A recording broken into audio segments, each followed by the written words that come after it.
ఇప్పటికీ గ్రామీణ ప్రాంతాల్లో మెడికల్ ఎక్విప్మెంట్ కొరత కొట్టొచ్చినట్టు కనపడుతోంది. అవును.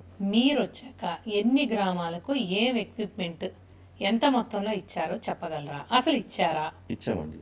ఎట్లా అంటే నేను వచ్చిన తర్వాత మా అధ్యక్షుల వారు పవన్ కళ్యాణ్ గారు గతంలో గిరిజన ప్రాంతాల్లో పోరాట యాత్రలో భాగంగా గిరిజన ప్రాంతాల్లో బాగా తిరిగారు.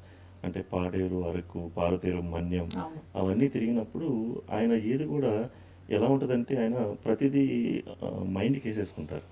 అంటే వాళ్ళకి ఏదైనా చేయాలి తపన. పవన్ కళ్యాణ్ గారు అధికారంలో రాకముందు కూడా ఆయన సొంత డబ్బు చాలా ఖర్చు పెట్టి చాలా పరిష్కారాలు చేశారు. అలాంటిది వీళ్ళకి అవును. రోడ్లు ఒక సరైన గిరిజన గ్రామానికి వెళ్ళినప్పుడు ఆయన వాళ్ళు చెప్పులు లేకుండా తిరగడం చూస్తే గ్రామం మొత్తానికి ఆయన చెప్పులు చెప్పులు పంపించారు. కొనిచ్చారు. చెప్పులు పంపించారు. అవును. అలాగే ఈ డోలీ మూతలు, ఈ అవును. గర్భిణీ స్త్రీలు వీళ్ళు అలాగే ఎక్విప్మెంట్ అది ఏమన్నా ప్రసవ టైంలో ప్రసవ టైము ఊళ్ళో అలాగే నుంచి హాస్పిటల్కి వెళ్ళడానికి డోలీలో డోలీలు తీసుకెళ్లే వాళ్ళు తీసుకొచ్చారు. వాళ్ళని. వాటి కోసం ప్రత్యేకంగా అక్కడ గిరిజన ప్రాంతాల్లో రోడ్లు వేయించారు. దానికి తగ్గట్టుగా మేము కూడా ఎక్విప్మెంట్స్ పెట్టాము అక్కడ.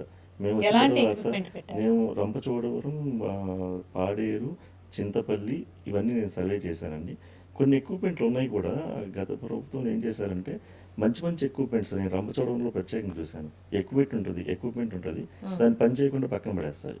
తీరా చూస్తే దానికి ఒక స్క్రూనో ఒక చిన్న వైరో మిస్ అయి ఉంటుంది. దాని మెయింటెనెన్స్ లేకుండా పక్కన పడేసి ఏదైనా ఇబ్బంది అంటే రాజమండ్రి పంపించేయటం, లేదంటే దగ్గరలో ఉన్న వైజాగ్ పంపించడం, కాకినాడ పంపించడం ఇలా చేస్తున్నారు.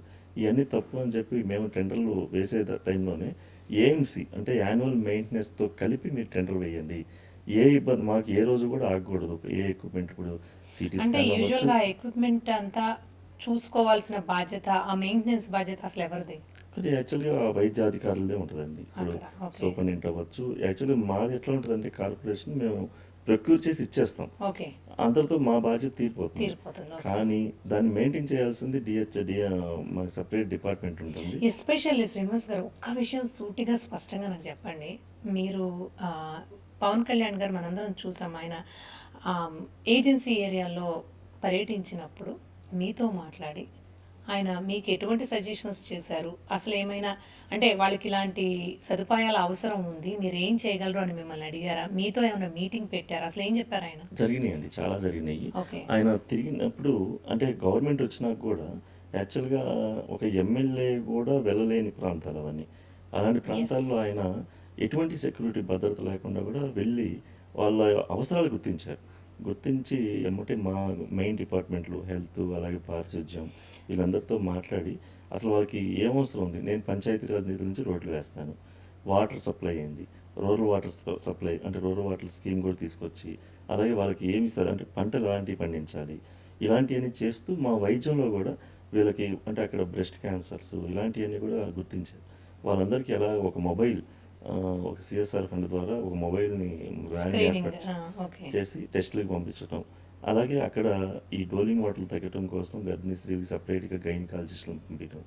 ఇవన్నీ కూడా మెడిసిన్స్ ఏం వెళ్తాయి అక్కడ ఈ స్నేక్ బైట్స్ ఇలాంటివి ఎక్కువ ఉంటాయి, వాళ్ళకి తగ్గ మెడిసిన్స్. అలాగే హార్ట్ అటాకులు ఇమీడియట్లీ వస్తే ఇమీడియట్లీ వాళ్ళకు ఒక మెడిసిన్ ఉంటుంది, అలాంటివి అందుబాటులో ఉంచుతున్నారు లేదా ఇవన్నీ కూడా అరేంజ్ చేయమని చెప్పారు. తప్పనిసరిగా అవన్నీ చేస్తున్నాం ఈ రోజున చాలా గొప్పగా. అంటే పవన్ కళ్యాణ్ గారు ఇఫ్ ఐఎమ్ నాట్ ఏదైతే రాంగ్, నాకు గుర్తొచ్చింది ఒక ఏజెన్సీ ప్రాంతంలో ఆయన పర్యటిస్తున్నప్పుడు పర్యటనకి వెళ్ళారు, కానీ అప్పుడే వాళ్ళ అబ్బాయి సింగపూర్లో చదువుకుంటున్న అవును అబ్బాయి స్కూల్లో ఏదో ఫైర్ యాక్సిడెంట్ జరిగిందన్న ఫోన్ కాల్ వచ్చినా కూడా ఆయన వెంటనే వెళ్లకుండా అవును ఏజెన్సీ ఏరియాలోకి వెళ్ళి, ఏ ఊరు అది? అది సీలేరు దగ్గర అండి. సీలేరు దగ్గర. ఓకే. ఎమ్మటే ఆ రోజు ప్రోగ్రామ్ క్యాన్సిల్ చేయకుండా ఆయన మాట ఇచ్చిన ప్రకారం వాళ్ళ దగ్గరికి వెళ్ళి మాట్లాడి వాళ్ళకి కొన్ని సదుపాయాలు ఆ రోజు కూడా కొన్ని బ్లాంకెట్స్ అలాంటివి అవి ఇచ్చారు ఆ రోజున.